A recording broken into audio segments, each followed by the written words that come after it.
बरेली के पास आंवला नगर पालिका में वहां का चेयरमैन आबिद अली वाल्मीकि समाज की महिलाओं को धमकी दे रहा है कि औकात में रहो, नहीं तो इस देश का भी बांग्लादेश बना दिया जाएगा।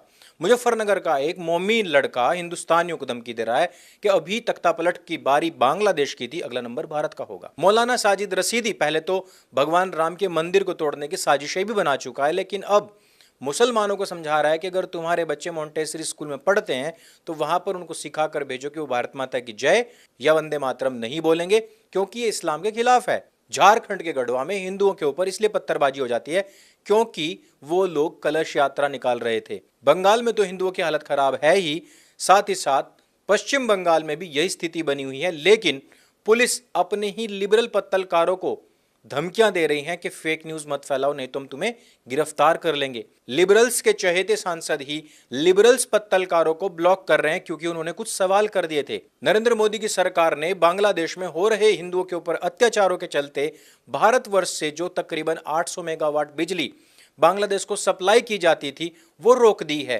अब वो भी भारत को ही मिलेगी, लेकिन ऐसा करने पर कांग्रेस ही रो रही है।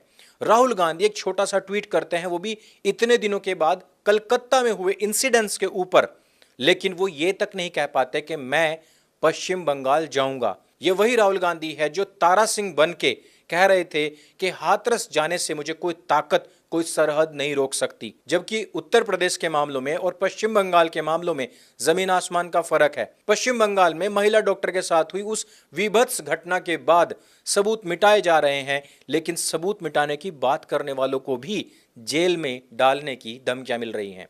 तो ये कुछ हो रहा है आज की तारीख में भारतवर्ष के अंदर, लेकिन हिंदू अभी भी सो रहा है। 15 अगस्त है, स्वतंत्रता दिवस लोग मना रहे हैं, लेकिन हम जहां अपने अधिकारों को तो जानते और समझते हैं, कर्तव्यों को हम सुनना या छूना तक नहीं चाहते हैं। और इसी कारण हमें आए दिन धमकियां मिलती हैं कि अभी बांग्लादेश की बारी थी, अगला नंबर भारत का होगा।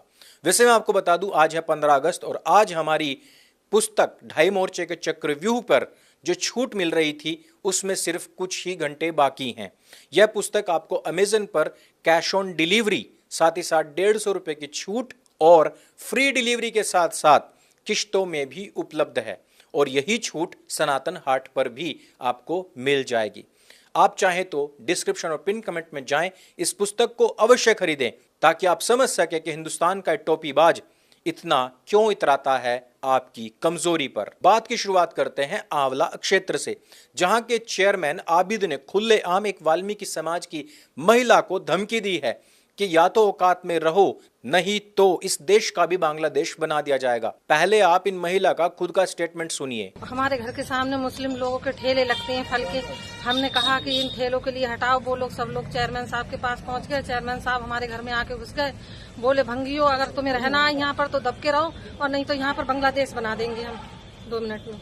यानी कि आबिद स्पष्ट कहता है कि अगर यहाँ पर रहना भी है तो तुम्हें मुसलमानों की गुलामी करनी पड़ेगी। झारखंड के गढ़वा में आबिद की ही कौम के लोगों ने हिंदुओं के ऊपर पथराव कर दिया क्योंकि वो लोग कलश यात्रा निकाल रहे थे। कलश यात्रा सावन महीने के सोमवार के दिन निकलती है, जिसको बहुत ही पवित्र माना जाता है, और लोग इसमें गंगा जल लेकर के शिव जी पर चढ़ाते हैं, लेकिन उसका भी विरोध यहाँ पर हो गया।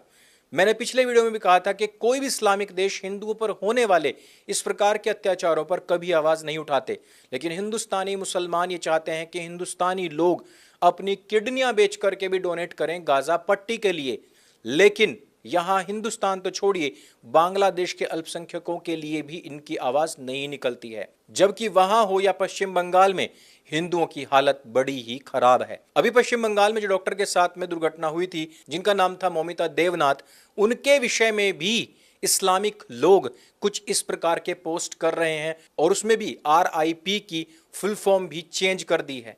ये मानसिकता है उन लोगों की, लेकिन जब इस केस के ऊपर अभी तक पूरे विपक्ष ने कोई जुबान नहीं खोली, तो फिर रोज ही कर लिबरल्स के जो पुराने चट्टू पत्तलकार थे उन्होंने आवाज उठाई।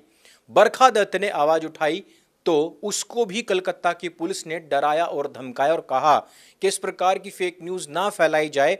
जहां पर यह दुष्कर्म हुआ था वहां पर कोई भी क्षति नहीं की गई है, जैसा कि दावा किया जा रहा था कि वहां पर दीवारें तोड़ दी गई या फिर वहां पर कंस्ट्रक्शन स्टार्ट हो गया है।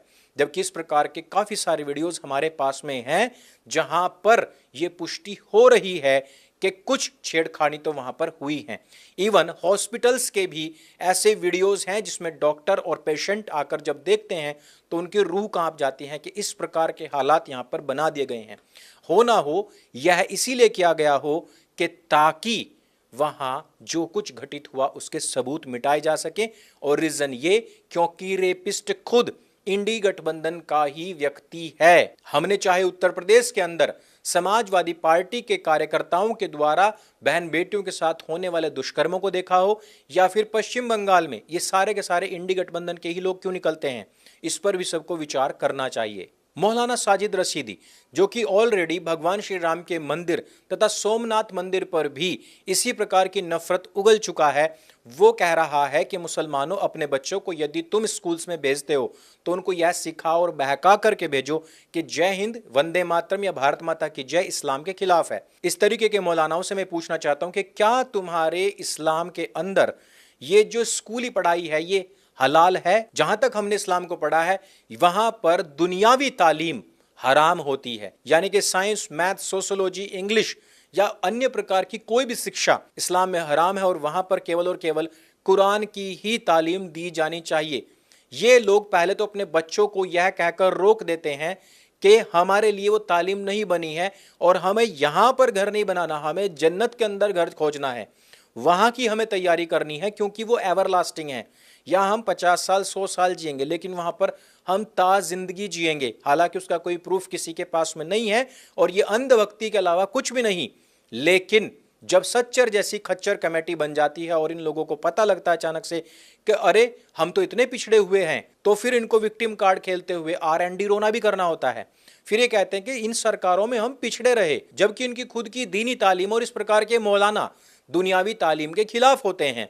अर्थात चट भी मेरी और पट भी मेरी, मैं कुरान पढ़ूं और बाकी एजुकेशन ना लूं तो मैं जन्नती हूं और इस दुनिया का मुझे कोई लेना देना नहीं, बस मुझे तो एवरलास्टिंग लाइफ के बारे में ही सोचना है।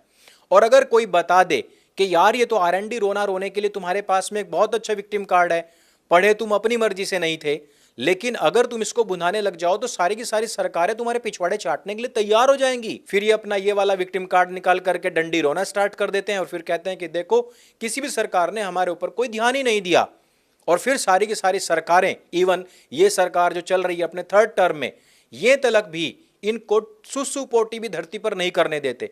ये सब उसको चट कर जाते हैं, सब के सब लग जाते हैं इनके अपीजमेंट के लिए, इनके तृप्तिकरण के लिए।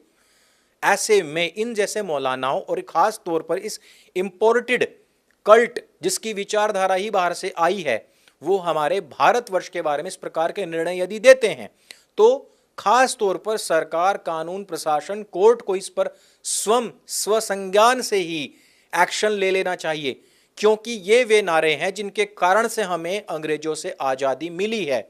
ये वे नारे हैं जिनको बोल करके हमारे 7.5 लाख से ज्यादा क्रांतिकारी फांसी के फंदों पर झूले हैं, जिन्होंने मौत की सजाएं पाई हैं, जिन्होंने अंग्रेजों से टक्कर ली ये जानने के बावजूद कि वो जिंदा नहीं बचेंगे, सिर्फ इसी जोश के अंदर, क्योंकि उनको लगता था कि भारत माता की जय एक दिन होकर रहेगी और हम आजादी की खुली हुई हवा में वंदे मातरम बोल पाएंगे, जिसके बाद लोग हमारा सम्मान करेंगे, ना कि ये बोलने के बाद गले में फांसी का फंदा डाल देंगे।